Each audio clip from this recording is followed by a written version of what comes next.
Konstitutsiya bizning kelajagimiz.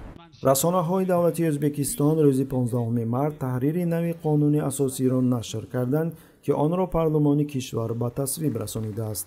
қаблан хабар дода шуда буд, ки ба қонуни нави асосӣ 27 моддаи нав ворид гардида шумораи моддаҳо аз 128 ба 155 зиёд карда шуд.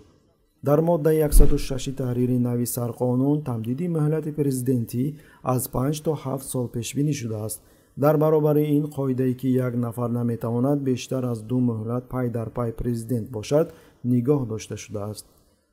моддаҳои марбут ба мақоми Қароқалпоғистон дар муқоиса бо таҳрири қаблии сарқонун бетағйир гузошта шудааст. моҳи июли соли гузашта пас аз хориҷ кардани калимаи истиқлолият аз моддаҳои таҳрири нави сарқонун марбут ба Қароқалпоғистон дар шаҳри Нукус тазоҳурот баргузор шуд, ки ба бетартибиҳои оммавӣ табдил ёфта боиси талафоти зиёди мардум гардид.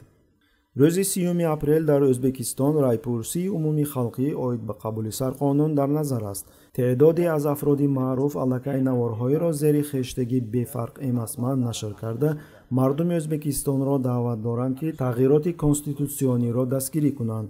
дар миёни онҳо шахсияти маъруфи динӣ Мубашшир Аҳмад ва соҳибкор Зафар Ҳошимов низ ҳастанд. bir tomonman millatim, xalqim, buyuk O'zbekistonimni manfaati uchun o'lishga ham tayyorman deb javob beraman. нозирон қайд мекунанд, ки президент Мирзиёев ба як райпурсӣ ниёз дорад, то президентии худро аз сифр оғоз кунад ва муддати президентии ӯ аз нав оғоз гардад, зеро ӯ аллакай даври дуюм дар сари ҳокимият мебошад.